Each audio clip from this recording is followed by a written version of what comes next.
Reporting from the line of fire is about instinct. It's about sensing the hostility and standing your ground for a bit longer. It's not a story of courage, but a revelation of the disguised. So you see what others can't. WION Ground Report, the edge of reportage. One World Trade Center, that is the one where the impact. The cause of India's freedom for many years. I, Donald John Trump, do solemnly swear. Work in progress.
Hello and welcome. You're watching Gravitas. I'm Molly Gambhir. Let's get started. Gravitas, co-presented by Skoda Superb, best in next class. Co-powered by Star Health Insurance, the health insurance specialist.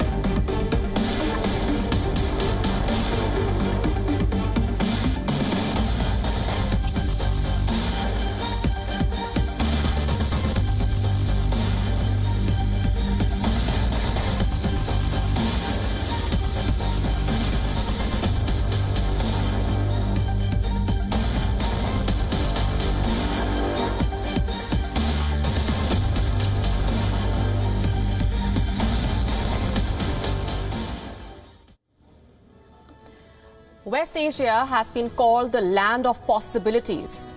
It is a region with potential that goes beyond just oil. It is also a region that is undergoing a major shift.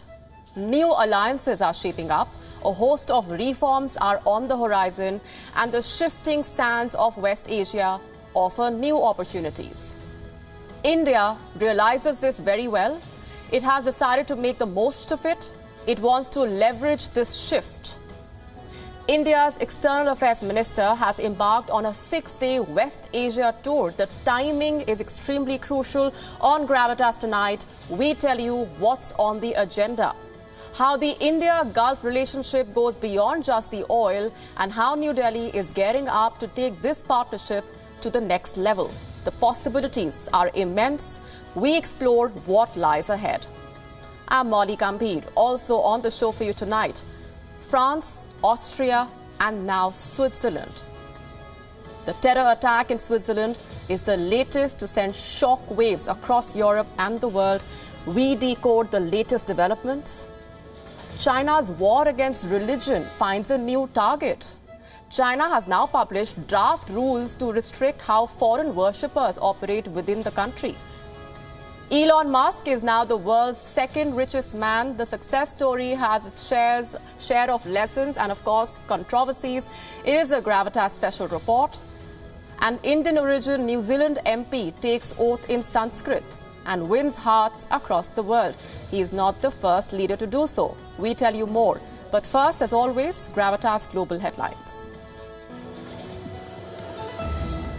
While the situation remains dire in Ethiopia's dissident Tigray region, the UN Security Council's first meeting on the conflict has ended without members issuing a statement. Meanwhile, Ethiopia's state-appointed rights watchdog has accused a Tigrayan youth group of killing hundreds of civilians. After 2 years, Thailand has brought back the controversial Lèse Majesté law in an apparent attempt to curb months of anti-government protests demanding changes to the monarchy. Several prominent activists are now facing charges. After Trump's green signal for the formal transfer of power, US President-elect Joe Biden has introduced his new foreign policy and national security team. As he prepares to take office, Biden has presented his picks for Secretary of State, National Security Advisor, Homeland Security Secretary, Intelligence Chief, UN Ambassador, and Climate Change Envoy. A car crashed into the office gates of the German Chancellor Angela Merkel. Unverified images shared on social media showed a car with a message scrawled on the side of it reading, "You damned children and old people murderers," and "Stop globalization politics." The event took place during a key video conference between Chancellor Merkel and German state premiers regarding Germany's extension of lockdown measures. Japan has detected a new outbreak of bird flu on a chicken farm in southwestern Fukuoka Prefecture, in addition to the 8 already reported in Kagawa Prefecture west of Tokyo. Japan's wave of avian influenza that began earlier this month is the worst in 4 years. Tesla's market value has soared to more than $500 billion on Tuesday ahead of its listing on the S&P 500, with a rise of more than 560% since the start of the year. This means founder Elon Musk, who owns 18% of the company, earned $100 billion in the same period, making him the second richest person in the world. Meghan Markle has revealed that she suffered a miscarriage as she talked about the couple's unbearable grief. The Duchess of Sussex, in a piece written for the New York Times, opens up the couple's suffering, saying losing a child is experienced by many, but talked about by few. About 100 pilot whales and bottlenose dolphins have died in a mass stranding on the remote Chatham Islands, about 800 kilometers off New Zealand's east coast. Rescue efforts have been hampered by the island's remote location. Barcelona are through to the Champions League knockout stages for the 17th straight season, after a 4-0 triumph over Dynamo Kyiv. The Catalans were without talisman Lionel Messi and produced a second-half blitz to down their Ukrainian opponents, after Serginho Dest opened the scoring in the 52nd minute. A brace from Martin Brathwaite and an injury-time goal from Antoine Griezmann completed the rout. Cristiano Ronaldinho's Juventus also joined Barcelona in the last 16 from Group G, with a 2-1 win over Ferencváros. Indian cricket captain Virat Kohli headlines the list of nominees for the ICC Men's Player of the Decade award. Along with the overall honor, Kohli has also made the shortlist for the T20, ODI, Test and Spirit of Cricket award, making him the only player to feature in all 5 categories. Veteran spinner Ravichandran Ashwin is the other Indian up for the overall Player of the Decade award. He is joined by Joe Root, Steve Smith, Kane Williamson, A.B. de Villiers and Kumar Sangakkara. Indian women's captain Mithal Raj is the only Indian nominated for the Women's Player of the Decade prize.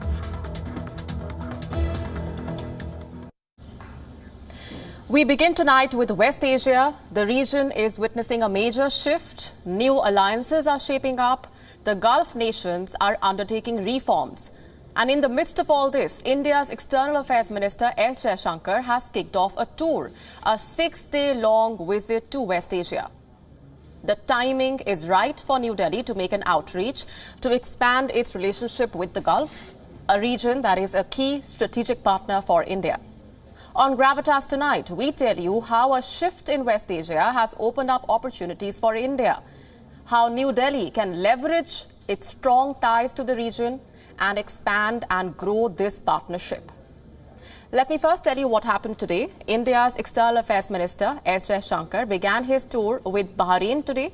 He had a series of engagements. Jaishankar met with his Bahraini counterpart, Abdul Latif bin Rashid Al Zayani.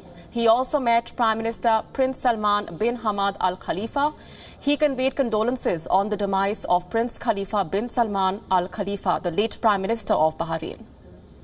The External Affairs Minister also thanked Bahrain for taking special care of the Indian diaspora in Bahrain during this pandemic.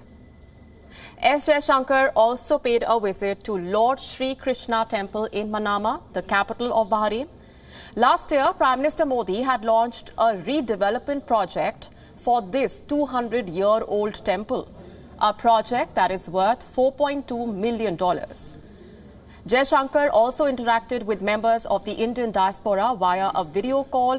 All through his engagements, the External Affairs Minister emphasized on the strong bond that India shares with Bahrain, a country where the Indian diaspora represents a third of Bahrain's population. S. Jaishankar travels to the UAE next, followed by Seychelles, countries that are central to India's strategy in the region. Why is India reaching out to its Gulf partners right now? Because India's regional influence is growing. India no longer wants to look at the Gulf just as a source of oil. It considers Gulf countries as key strategic partners.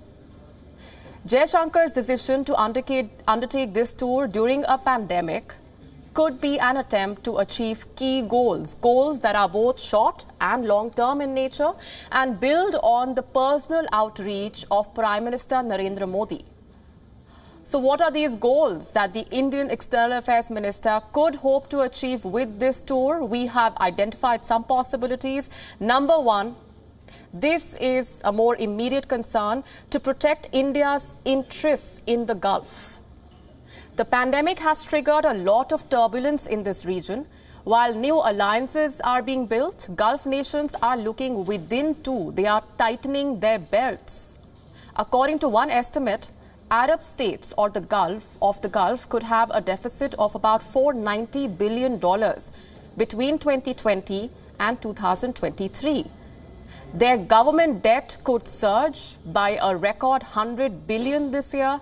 Proposals are being floated around that could limit the entry of foreign workers. Close to 8 million Indians work within the Gulf. India would want their interests to be protected. Second, the Gulf is diversifying. They are making big-ticket investments to open up other sectors of the economy to generate income, all in an attempt to shift away from oil. And India can offer many investment opportunities to the Gulf. We'll share a few thoughts on this in just a bit. How else can India leverage this West Asia outreach? By making most of the realignment that is taking place. The UAE and Bahrain both, remember, have normalized ties with Israel, another ally for India. There is now an opening for all the four countries, India, Israel, the UAE and Bahrain, to work together on areas of mutual interest. Next, allies in the Gulf can help India protect its security interests, like the UAE can be an ally for India in the Afghanistan conflict. Abu Dhabi has been the meeting ground for the peace dialogue. The city has hosted all the stakeholders, including the Taliban leadership.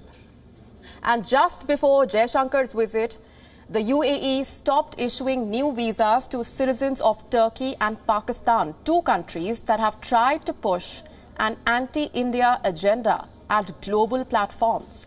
There is opportunity for India to forge a partnership with allies like the UAE, especially on issues of national security. And finally, the fifth possibility, another crucial one, India can be an ally for the Gulf nations as they undertake serious reforms. Reforms that reduce the role of religion in daily life, give more rights to women, make way for a more open society.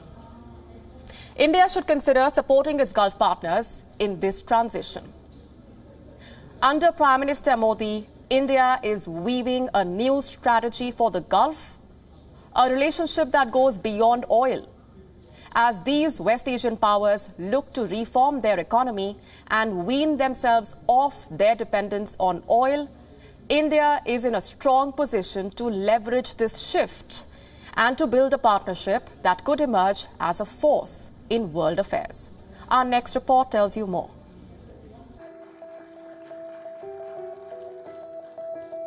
Saudi Arabia's order of Abdulaziz Al Saud, Bahrain's King Hamad, order of Renaissance, and UAE's order of Zayed. One man is the recipient of all these state honors. India's Prime Minister Narendra Modi. The awards were a reflection of India's growing ties with the Gulf, as well as the bond that the Indian Prime Minister shares with the Gulf. This personal relationship with leaders of the region helps Prime Minister Modi in more ways than one. India has gained Gulf nations as strong allies. In 2019, India was invited to participate at a meeting of the Organization of Islamic Cooperation, an alliance that has largely leaned towards Pakistan. The partnership with the Gulf has helped Prime Minister Modi against Pakistan too, when Pakistani leaders accused the Indian Prime Minister of Islamophobia. The Gulf nations sided with India, refusing to accept Pakistan's allegations. Even after repeated attempts, Pakistan has failed to find support within the OIC in its campaign against India. The strong ties with the Gulf helped the Indian Prime Minister politically too, when members of the opposition parties at home made similar charges against him. The top honors from the Gulf proved that Prime Minister Modi can work with Islamic nations. Since taking office, Prime Minister Modi made strong relations with the Gulf his priority. He has traveled to the UAE, Saudi Arabia, Bahrain, Kuwait and Qatar, countries that are powerhouses in West Asia. These diplomatic engagements have put India in a strong position to leverage a major shift that is taking place. West Asia is going through crucial changes. New alliances are being built, and Gulf nations are undertaking major reforms. In their attempt to wean away from the dependence on oil and develop more sources of economic growth, the outbreak of the Wuhan virus dealt a serious blow to oil revenues.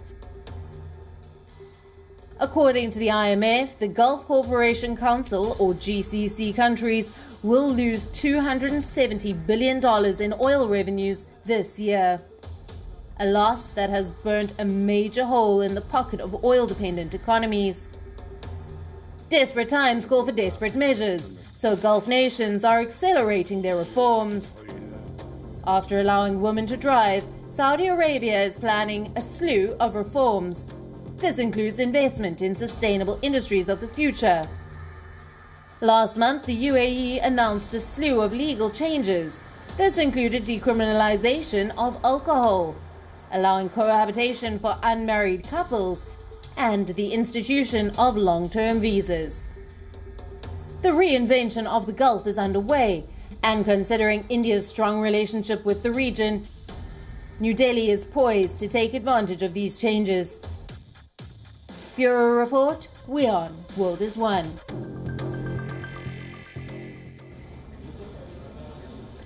For decades, the relationship between India and the Gulf has been defined by oil and the diaspora. India imports 53% of its oil and 41% of its gas from West Asia. Over 8.5 million Indians work in this region. Many of them are engaged in the oil sector. In 2018, India's total remittances stood at around $78.6 billion.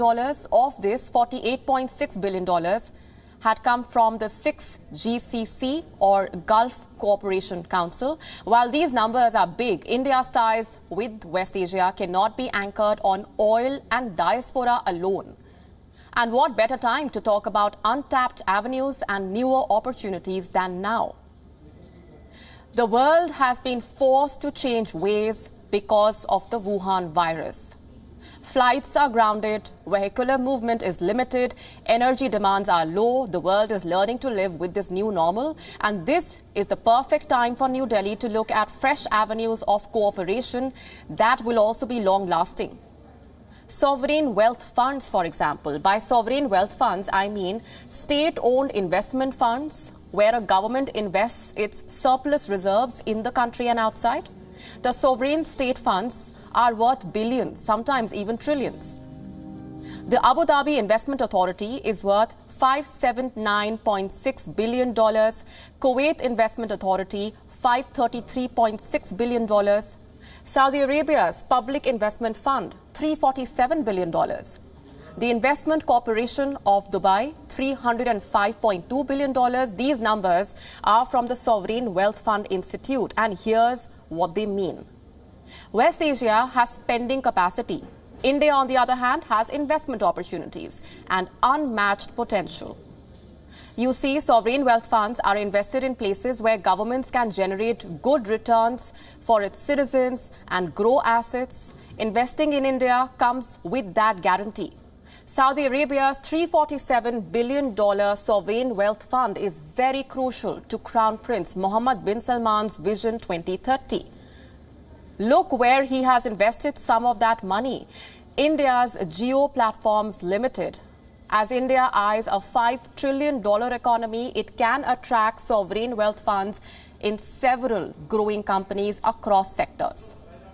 Here is where else India can expand its cooperation with West Asia. Trade. The total bilateral trade between India and the GCC stood at $121.34 billion in 2018-19. At $60 billion, the UAE was India's third biggest trade partner in the year 2018-19. Saudi Arabia was the fourth biggest trade partner with bilateral trade amounting to $34.03 billion. UAE was also among the top 10 sources of FDI inflows into India. But the fact of the matter is, it is energy trade that is still the anchor of this India-West Asia economic equation. That trade basket needs to be diversified, given especially the Wuhan virus crisis and the fall in energy demands. Goods like precious metals, food and agriculture products, chemicals, gems, jewelry, textile, they must all be included in this trade basket. India must also focus on sector-specific investments. Major oil companies of West Asia are already developing a strategic partnership with the Indian companies, both in the public and the private sector. A $15 billion deal was announced between Saudi Aramco and Reliance Industry. India's ONGC Videsh has acquired a 10% stake in offshore oil concession in Abu Dhabi. Sibakik Oman, which is an Indo-Oman venture, is setting up West Asia's largest Sibakik acid plant for $1.2 billion. The topic of expanding cooperation came up during the discussion between India's External Affairs Minister L. Jaishankar and his counterpart in Bahrain. They agreed to further strengthen Bahrain-India ties in the areas of defense and maritime security, space technology, trade and investment, infrastructure, IT, fintech, health, hydrocarbon and renewable energy. The list is long. Speaking specifically now of infrastructure, India's construction firm Larsen & Toubro has a key role in the high-speed rail project linking Mecca and Medina. Other Indian companies like Tata, Wipro, TCS, Shapoorji & Pallonji too have a region-wide presence. As West Asia opens up and diversifies its economy, India must also look at diversifying the quality of its diaspora in the region.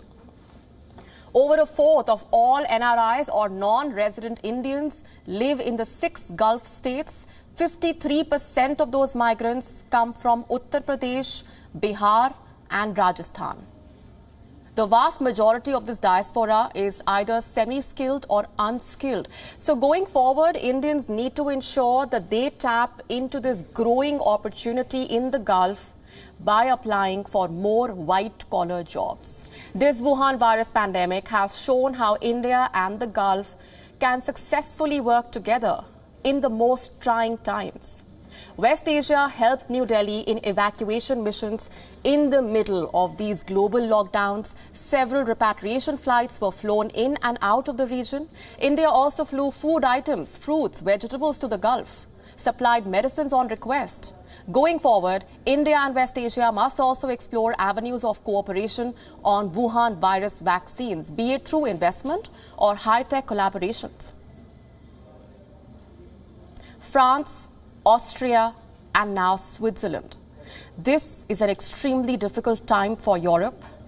In the latest incident, a Swiss woman attacked another woman with a knife and grabbed another by the throat at a departmental store. This happened in the southern Swiss city of Lugano and is now being seen as a suspected terror attack. The attacker has been identified as a 28-year-old woman. She was pulled away by a couple at the scene before being arrested. The Swiss police is saying that the suspect was apparently known to the authorities from an investigation into quote-unquote jihadist terrorism in 2017. According to them, the woman wanted to travel to Syria that very same year but was stopped at the Turkish-Syrian border. Norman Gobi, the leader of the Sino canton, where Lugano is situated, has said that his government is determined to defend the safety of its citizens. He said, and I'm quoting, "Switzerland is a country of peace, but being peaceful does not mean being helpless." Sebastian Kurz, the Chancellor of Austria, also has extended his support to the victims. He said, and I'm quoting, "We stand with Switzerland in these difficult hours. We will give a joint response to Islamist terrorism in Europe and defend our values." Remember, Switzerland has remained neutral in the ongoing clash between Europe and the Islamic world, but it has suffered due to extremism in recent months. In September, a fatal stabbing of a Portuguese man in the town of Morges alarmed the Swiss authorities. A possible terrorist motive for the crime is still being investigated. And the very same month, another man described as a leading Islamist militant was sentenced to 50 months in prison for ties with the Islamic State. He was dubbed as the Emir of Winterthur, somebody who was in touch with several convicted IS recruiters across Europe. Speaking of Europe, I'm sure you are aware of how the entire continent is on high alert. Due to the rising acts of terror, several European nations have suffered due to terrorism in recent months. In France, a total of 8 major terror-related incidents have taken place in the last 10 months. They range from the ramming of cars to the stabbing and shooting of policemen to the beheading of a teacher and a churchgoer. The French government is cracking down on individuals who may have extremist tendencies but is facing a backlash as well for doing so. So is Austria. On the 3rd of November, a group of attackers opened fire at civilians at 6 different locations in Vienna. 5 people were killed, several others were injured. The Austrian government has been fierce in its response. The Austrian Chancellor has vowed to root out the radicals. Addressing the nation earlier this month, he said the attacks reflected hatred for their way of life. You have to listen to this. In the meantime, it has been confirmed that yesterday's attack was clearly an Islamist terrorist attack. It was an attack of hatred. Hatred for our basic values, hatred for our way of life, hatred for our democracy, where all people are equal in rights and dignity. Thousands of miles away in Australia, some bold decisions are being taken to put an end to the menace. The Australian government has cancelled the citizenship of an Algerian-born Muslim cleric who was convicted of leading a terrorist cell that planned to bomb a football match in Melbourne. The case dates back to 2005. The man goes by the name of Abdul Nasir Benbrika. He is now the first person to be stripped of his citizenship while still in Australia. I'll leave you with this strongly worded statement by the Australian Minister for Home Affairs. In this instance, he spoke about thousands of Australians being killed, and that's what he advocated at the time. He's convicted, obviously, in relation to those matters, and it doesn't matter who it is. If it's a person that's posing a significant terrorist threat to our country, then we will do whatever is possible within Australian law to protect Australians, and that remains our priority. And in relation to Benbrika, we're taking action in the court at the moment that we believe will give us the best opportunity to keep Australians safe. Meanwhile, in Germany, a car crashed into a gate outside Chancellor Angela Merkel's office. The motive remains unclear. There have been no reports of casualties. The driver could not get past the barrier and was then detained. The Berlin police do not suspect this to be an extremist attack, but in question are some words scrawled on the sides of the car. The message said, "Stop globalization politics." This was painted on one side of the car, and on the other side it read, "You damn killers of children and old people." The pictures of these slogans are going viral on the internet. The driver of the car is being interrogated over his actions. The timing of the attack is extremely significant again. It happened right before Merkel was scheduled to host a video conference of German state premiers regarding a potential extension of the lockdown. An investigation into the entire incident has been launched now. Watch this space for more. Foreign religious groups and worshippers could be the latest targets of a growing crackdown on organized religion in China. The Ministry of Justice in China has published draft rules to restrict how foreign worshippers operate within the country. Our next report explores China's latest attack on the freedom to practice religion. China has always had an uneasy relationship with religion. The Chinese president wants his people to follow only one belief, communism. And the Communist Party of China has left no stone unturned in enforcing Xi Jinping's belief. In the last 10 years, it has shut down churches and forced worshippers to pray outdoors. The authorities persecute us every day. When you want to rent a place to pray, they make the owner turf us out. And when you buy land to build a church, they don't let us build. It has ordered Buddhist monasteries to raise the Chinese flag. We have no power. People who have gun, they believe they are truly worshippers of gun. It has raised mosques to build toilets and put Muslims under mass surveillance. My family is held hostage in Chinese concentration camp. My brother is forced to assemble phone chargers as a slave labor. The Communist Party feels threatened by organized religion. It has always kept all religions on its soil under check. Foreigners have usually enjoyed more freedom when it comes to their religious beliefs, but that freedom is set to go. Beijing is now targeting foreign religious groups. The Ministry of Justice in China has published draft rules to restrict how foreign worshippers operate within the country. The list of potential restrictions could make practicing one's belief far more difficult. The draft includes a list of activities that foreigners should not conduct within China. This includes interfering with or dominating the affairs of Chinese religious groups, advocating extremist thoughts, and interfering with the appointment of Chinese clergy members. Most of the draft seems to target Islamic groups in Xinjiang. But the last point appears to be aimed at the Vatican. China has had a long-standing dispute with the Holy See over the appointment of Chinese bishops. Beijing insists on having the final say in the appointment of bishops in mainland China, while the Vatican maintains that only the Pope has such authority. The new regulations could raise fresh concerns over many such religious practices and customs. Church services and congregations will have to get prior permission from Chinese authorities. Even lectures by visiting religious figures would require the Chinese regime's permission. The Communist Party wants to seal off Chinese religious practitioners from their fellow believers outside the country. By doing so, China wants to make the religions more compatible with communist principles and carry out what it calls purification of all religious foreign influences. This is China's latest attack on the freedom to practice religion.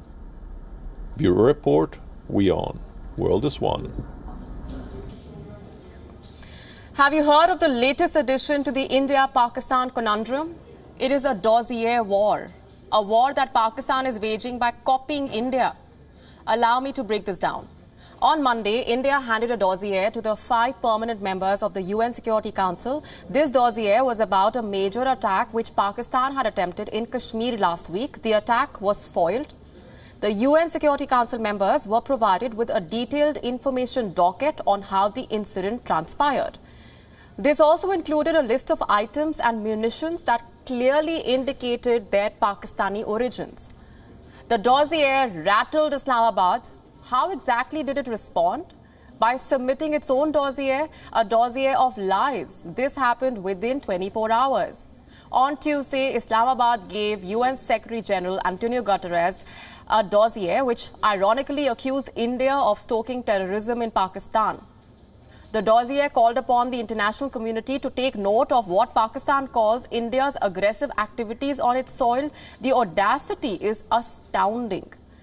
The credibility next to zero. India has called out Pakistan's lies. The response by Mr. T.S. Tirumurti, India's permanent representative at the United Nations, is quite scathing. I'm quoting now: the dossier of lies presented by Pakistan enjoys zero credibility. Concocting documents and peddling false narratives is not new to Pakistan, host to world's largest number of UN-proscribed terrorists and entities. Remember Abbottabad, unquote. A spokesperson for India's mission to the UN has also denied the charges. I'm quoting again now: Pakistan can cry hoarse from the rooftops, but they cannot change the fact that they are the epicenter of terrorism. Their lies have no takers. Meanwhile, back in Islamabad, the Pakistan government has decided to form a new national intel body to coordinate all the spy agencies under the ISI chief. This will include both military and civilian intelligence agencies. There are at least 20 of them. They will all now be under one umbrella, headed by the chief of the ISI. What does this decision mean? That the Pakistan military is increasing its control over key institutions in the country. The decision is said to be the brainchild of Lieutenant General Faiz Hamid, the head of the ISI. He is said to be a close aide of Pakistan Army Chief General Qamar Javed Bajwa. He was, in fact, handpicked by General Bajwa to be his voice at the ISI. And he will now control all the spy agencies within Pakistan. Whatever little civilian control was left in Pakistan's rogue institutions is now set to erode.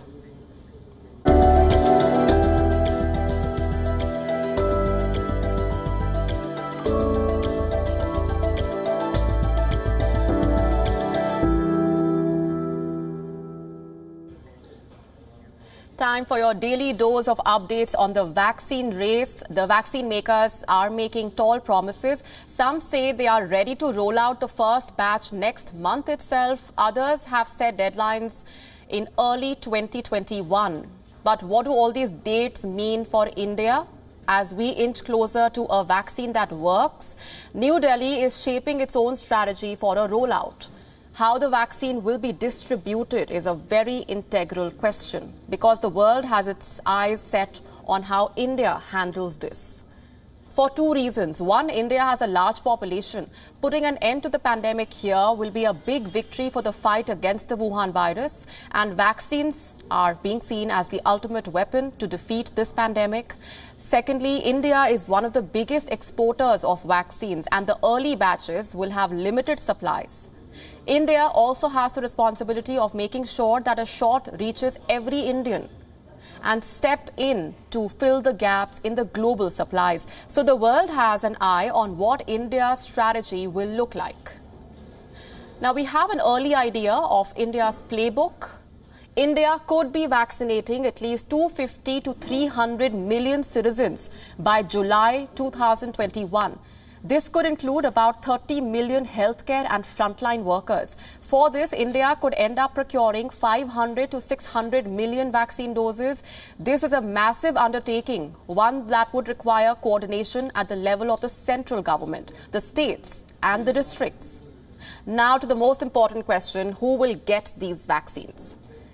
This could be the list of priority. Healthcare workers would come first, followed by citizens above 65 years of age, and then people within the age bracket of 50 to 65, followed by those who are below 50 years with chronic diseases. So just like we reported yesterday, reportedly members of the police, paramilitary, and those working in sanitization could also get a shot on priority. What about the rest of us? If you are below 50 years and are healthy, you'd be last in line to get a shot, like we said. The vaccines will be given out only after regulatory approvals. First, the manufacturers will have to move for permissions. They are likely to be allowed to supply the vaccines under emergency use authorization. The vaccines will go to the healthcare workers first, followed by the rest. At least initially, these vaccines may not be available commercially. You may not be able to go to a pharmacy and buy this shot, which means if you are healthy, you will have to wait a little while longer.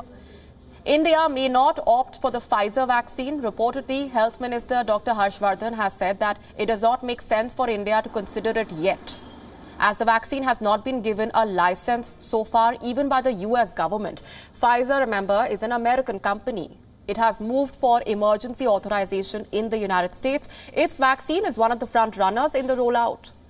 The company plans to distribute the vaccine by mid-December worldwide, but there is a very crucial problem here. This vaccine needs to be stored at minus 70-degree temperatures, basically an ultra-low temperature freezer. Despite the hurdles, Pfizer remains confident.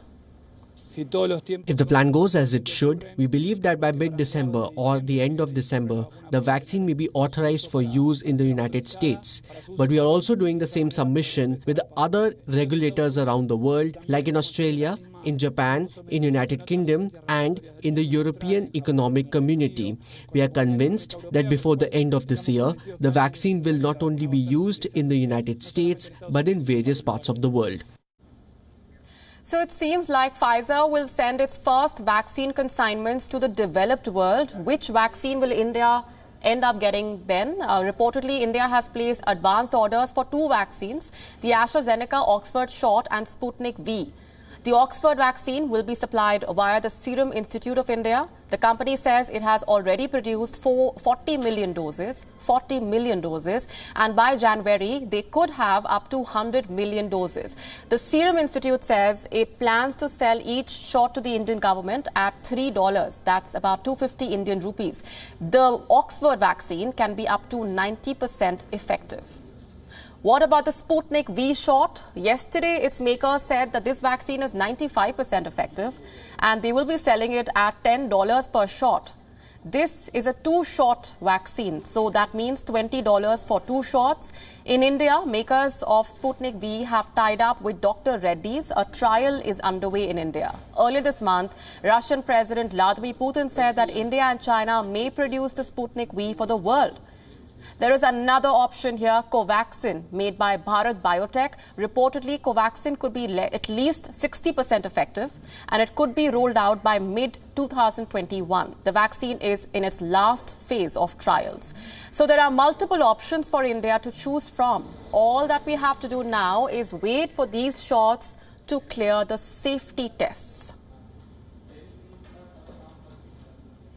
SpaceX and Tesla CEO Elon Musk mostly makes news for all the wrong reasons.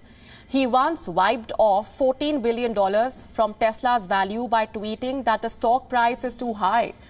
He was slapped with a $20 million lawsuit for cracking cannabis jokes. Musk went on to say that his joke was worth it, and that was right before he called a British cave diver a pedo. The billionaire also got into controversy by protesting Wuhan virus lockdowns. Elon Musk is now making headlines again, but tonight the news has nothing to do with any of these controversies. Elon Musk has now become the world's 2nd richest person. On Gravitas tonight, we get you his story.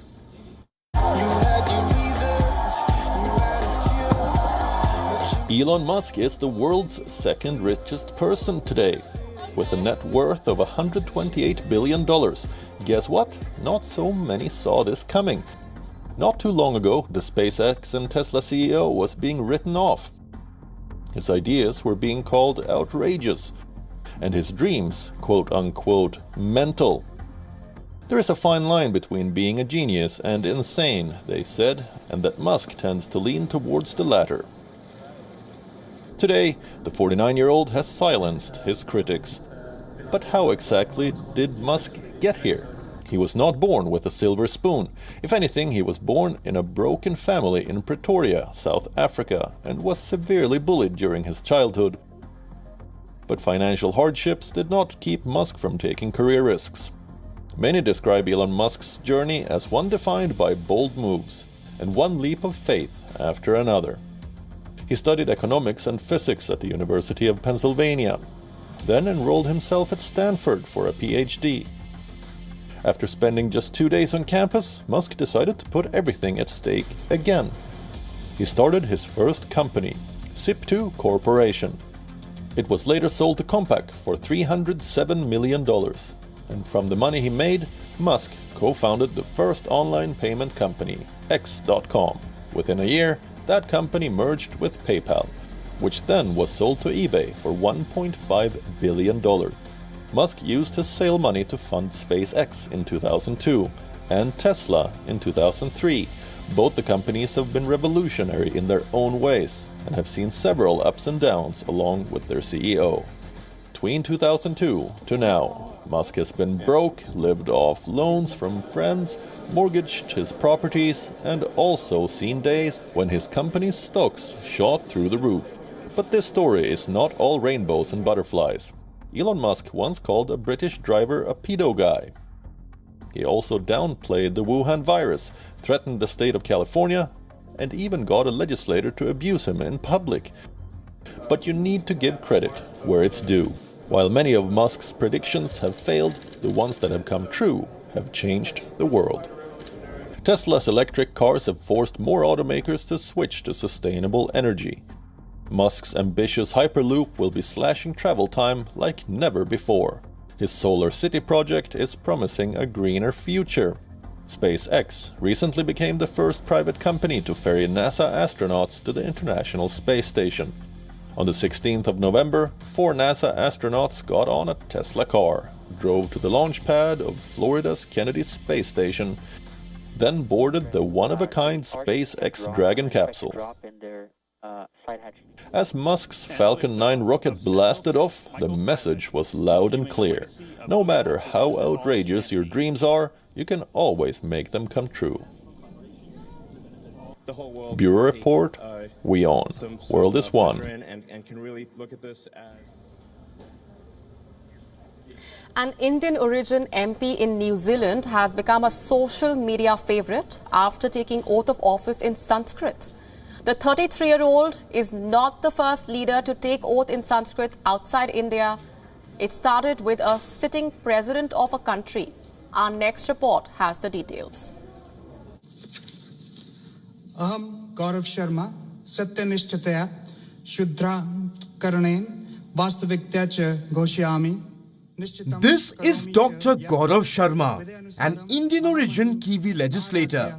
Elizabeth Dvitya. The 33-year-old was sworn into New Zealand's parliament on the 25th of November. Within hours, he was making headlines for taking his oath in Sanskrit. Sharma also took oath in the indigenous Maori language. This was his way of showing respect for both India and New Zealand. Sharma hails from the Indian state of Himachal Pradesh. He moved to New Zealand in 1996. This was not his first run for office. Sharma had fought elections back in 2017 too. But it was this year that he managed to win Hamilton West on a Labour ticket. One Twitter user had a rather interesting question for Sharma. Why did he choose to take his oath in Sanskrit and not Hindi? The legislator tweeted his reply. Sanskrit pays homage to all Indian languages, he said. Sharma is the second Indian origin leader to take oath in Sanskrit. Earlier this year, Suriname President Chandrika Prasad Santokhi took his oath of office in Sanskrit, becoming the first to do so. And that was just the beginning.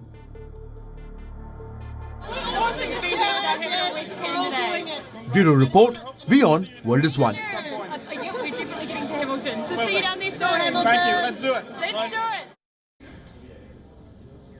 These are strange times, to say the least. Don't be surprised if you walk by a restaurant and see bizarre new diners. They might just be toy panda bears sitting and having a great time. If you're confused, our next report tells you about this very cute way through which German restaurants are keeping full.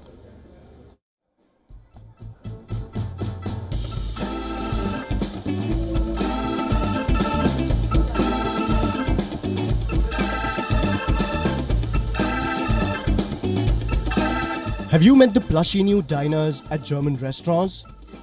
Meet the pandemic pandas. The pandemic panda bears.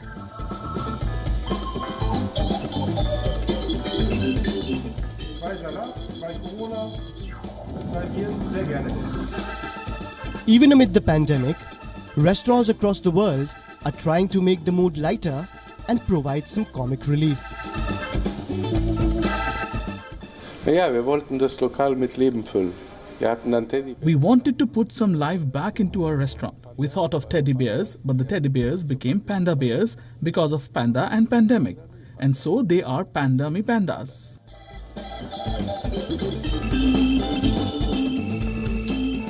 Since the Germans cannot step out because of the lockdown, these toy pandas have replaced humans at the Pino restaurant in Frankfurt.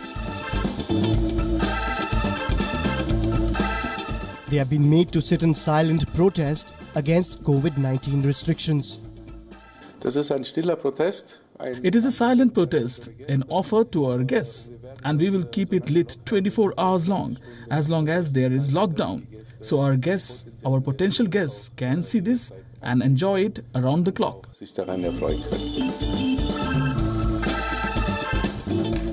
From toy pandas burping and falling off the bar stools to panda mascot walking by football bunting. This is truly a very cute way to keep onlookers entertained. Bureau Report, WION World is One. On that note, it's a wrap, leaving you with Gravitas images. Thanks very much for watching.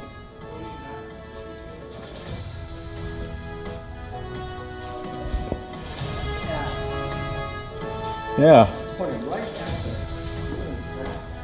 Yeah. This is wild.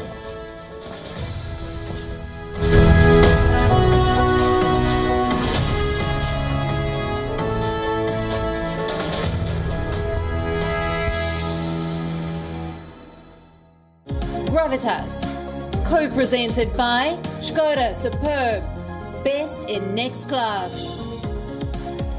Co-powered by Star Health Insurance, the health insurance specialist.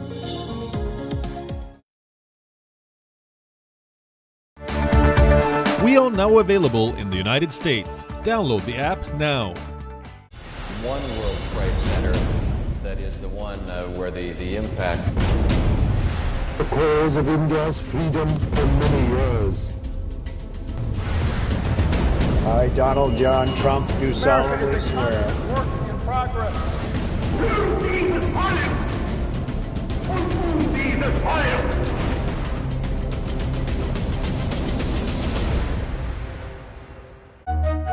Stay connected with the world through WION.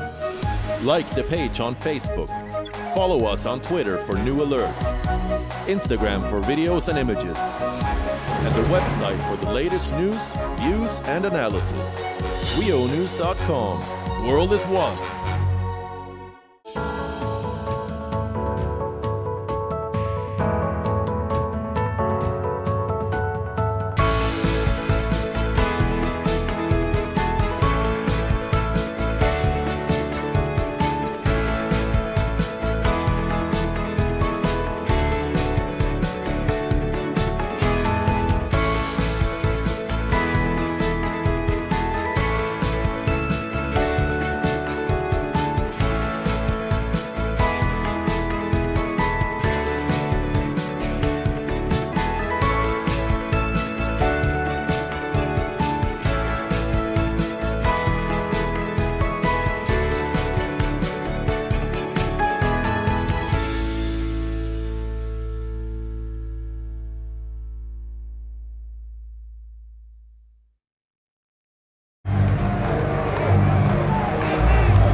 the one where the impact.